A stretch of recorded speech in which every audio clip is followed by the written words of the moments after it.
네, 조국혁신당 이혜민입니다. 후보 어제부터 여야 할 것 없이 나온 이야기가 있어요. 바로 정권이 바뀔 때마다 방송장악 시도가 있고 공영방송 사장이 계속 바뀌어 왔다. 그리고 특히 이제 여당 의원님들 같은 경우는 그중에서 유독 보수가 집권을 하게 되면 노조까지 나서서 반대한다. 이런 말씀들을 하셨어요. 얼추 정리를 하자면 이에 동의하셨던 것 같은데 맞나요? 그 정권이 바뀔 때마다 KBS 사장이 바뀌는 일이 네. 반복됐다. 네. 네, 그런 적이 꽤 있었습니다. 그게 이유가 어제도 이제 설명을 하라고 하면 이유 설명을 자꾸 빼먹으시는데 그렇게 바뀌는 이유가 사실은 정권이 언론을 길들이고 언론을 장악하기 위한 방법이죠. 그래서 거기에 대해서 일부 동의를 하시는 걸로 이해를 해도 되겠습니까? 여야 할 건 없이요. 동의하지 않습니다. 동의하지 않습니까? 네. 정권이 바뀔 때마다 공영방송 사장 바뀌는 구도를 없애자라는 의견이 그래서 나왔어요. 거기에는 동의를 하시죠. 네, 그런 의견은 계속 꾸준히 네. 나오고 있는 걸로 알고 있습니다. 저는 적극 찬성을 하고 22대 국회 상임위가 열릴 때부터 그리고 필리버스터가 있을 때도 이야기를 한 적이 있습니다. 근데 후보께서는 이런 정권에 의해서 언론 길들이기, 언론 장악 고리가 언제 시작됐는지는 혹시 아시나요? 정확하게 시작된 시점은 잘 모르겠습니다. 알려드릴게요. 바로 MB 정권 이명박 대통령 때부터라고 저는 판단을 합니다. 청와대 이동관 그리고 초대 방통위원장이었던 최시중 이들이 만들어낸 것이 바로 방통위를 이용한 정권의 언론 길들이기입니다. 그래서 여당 야당 정당 떠나서 방송사법은 그래서 언론 정상화를 위해서 중요한 법안이죠. 동의하시죠? 제 방금까지- 기억과는 조금 다른 측면도 있는 것 같습니다. 언론사법이 중요하다는 것은 동의를 하시죠. 언론 정상화를 위해서. 네, 네. 하지만 윤석열 대통령은 계속 거부권을 행사해 오면서 언론 장악의 속내를 감추지 않고 있습니다. 후보는 이제 여기에 연루되게 되었어요. 대통령은 정권 입맛에 딱 맞는 이진숙 방통위원장을 임명을 했고요. 이진숙 방통위원장은 딱 이틀 동안 김태규 부위원장하고 같이 불법 2인 체제 하에서 공영방송 이사진 임명을 감행했습니다.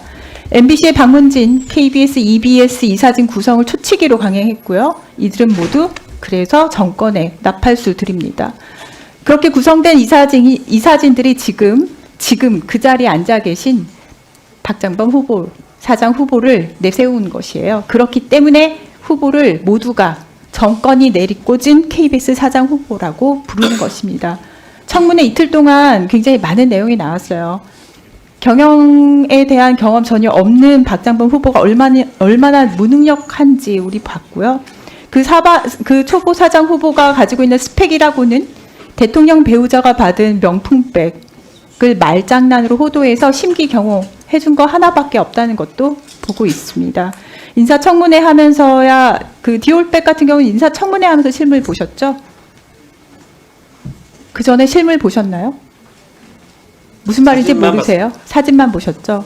그럼 이걸 또 꺼내야 되냐 싶긴 한데 본인은 직접 본 적도 없는 본인 이거 본 적 없었잖아요 그때 본 적도 없는 디올백 이 명품백을 300만 원 넘는 이 고가 명품백 말장난으로 대통령 배우자가 받았는데 그냥 파우치라고 물타기 하고 게다가 갖다 받은 것을 이렇게 놓고 갔다라고 표현을 했어요.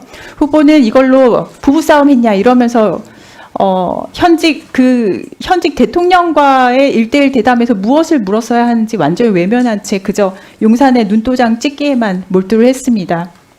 그로 인해서 앵커로서의 자격 없다라는 KBS 시청자 청원이 7천이 넘었고요. 그로 인해서 KBS 뉴스에 대한 신뢰도는 바닥 찍었는데 이제라도 사과하십니까?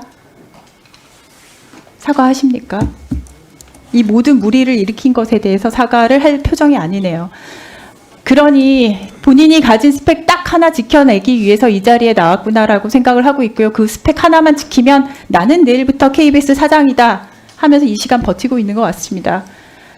아까 말씀드렸듯이 지금 박장범 후보는 정권이 언론 장악하고 있는데 맨 앞에서 허수아비처럼 지금 춤을 추고 계시는 거예요. 정권이 무너지면 허수아비부터 날아갑니다. 3.1제 본이 이제 조언을 하고 싶어져요.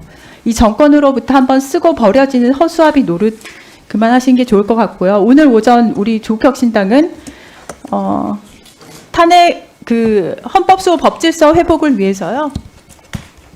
탄핵 소추안 초안을 광화문 이순신 장군 동상 앞에서 공개를 했습니다. 15가지 소추 이유 국민께 공유 드렸어요. 그중 하나가 바로 언론의 자유, 헌법 제21조 제1항 언론의 자유 조항 위배 내역입니다. 여기에는 윤석열 대통령의 언론 자유 침해, 방통위와 방심위의 노골적인 방송 장악 시도, 방송 사법에 대한 거부권, 아까 제가 말씀드렸던 거 다 포함되어 있습니다. 쉽게 말해서 지금 박장범 후보가 되고자 하는 이 KBS 사장 선임 이 모든 과정이 탄핵 소추안에 포함이 돼 있습니다. 후보는 제가 봤을 때 아직 큰 그림을 그리는 연습이 안 돼 있어서 잘 모르는 모양인데 본인이 어떻게든 이 정권에서 언론 장악에서 졸로 쓰이고 버려질지 보입니다. 무너지는 선박 위로 애써 지금 기어 올라가는데 이렇게 제가 열심히 친절하게 설명을 드리니까 현명하고 깔끔하게 스스로 물러나시는 것을 권합니다. 이상입니다.